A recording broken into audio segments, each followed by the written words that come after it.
is Proverbs 22:6. And so I taught it to the kids today.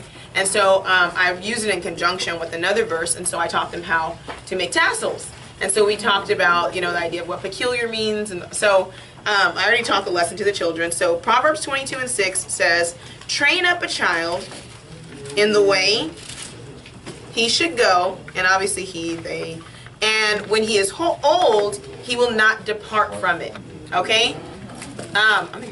So the word that we have here where it says train up, right? The word here is a Hebrew word, and it's hanak.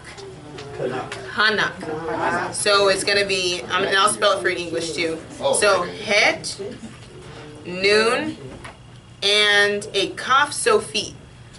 And so a het, does anybody know what a het is? Hey. A het. Oh, het. Tent wall fence separation. Tent wall fence separation. And then noon? Seed, fish, activity, life. Okay. And then a kaf? A cough. A kaf. Kaf. Palm of hand to open. Palm of hand to open. Okay, so very, very on a basic level, to train up a child means to separate the seed, right, with the hand. So most of the time the palm of the hand is obviously the strong hand, right? So it's twofold. This is also the word for discipline. So that whole I don't put my hands on my kids, it's not Torah. Second one is the kaf is a twofold. It's the hand. And so remember I showed you that word last week, halakah, where you grab your kid by the head and you bring him back to the right way. Get back here. That palm is down like this.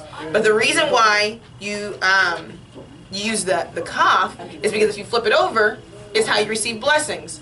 Don't ask me for nothing with your palms out if you don't want my guidance and instruction, right? Okay?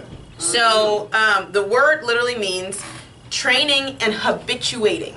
A lot of people train, but they don't habituate their kids. Priscilla helped me with this. She was like, be consistent.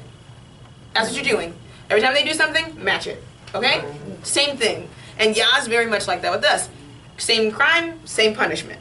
You disobey my word, I'm not giving you something new. You're getting the same word. So the parents do that, and we think that Yah's like a bad parent or something. But if I feed you dinner and then you don't eat, guess what you're gonna get? The same meal. Over and over again. Now this time it's going to be cold. I might microwave it if I've got some grace and mercy, but I'm habituating you to see something. When I put something before you, that's what you eat. Okay? All right, so then the other word was, we see it in two places, Genesis 14:14, and then Deuteronomy 20:5, and it talks about obviously the training of strong men. So this idea that you have children that you're not supposed to train or habituate is absolutely against Scripture. And so with the kids, when I gave them the tassels, one of the things, I trained them how to make them, but then I gave them something to habituate by putting this into practice. The habituating part is to then wear those tassels every day, put them in the same place, put them on, every day. Why? Because I'm habituating, I'm training you to do something. In the Army, they do the same thing over and over again. Same 10 miles, 20 miles, over and over and over and over and over and over. Why? Your body creates muscle memory, and then guess what you're going to do? I'm going to do it without somebody having to tell me how to do it. And so in Christianity, the issue a lot of the times is no habituating anything. I don't keep any commandments. I don't keep any laws. So I don't know why I'm supposed to do feast days. I don't know what the habituating part is. And so Paul makes that statement where he says, yeah, the school master doesn't need a teacher. I've mastered the law, right? But guess what? He has the law already because he's habituated it. He now does it without somebody having to tell him how to do it. And so, like, it's the same thing with anything. It's the same thing with learning Torah. If you teach them now, then doing it is not like, oh man, such a struggle. It's like I do it because I'm so used to doing it. Like Maury, the rich young ruler. I've been keeping the commandments since I was a child, right? He's like, all of them. Why? He had habituated it. Now it became head knowledge and probably not heart knowledge because he didn't want to follow the Hamashiach. But he had done it. He's like, oh man, obey my parents, no false gods, all those things. I got it down.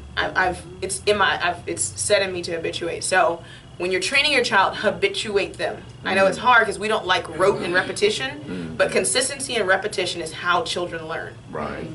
That's it.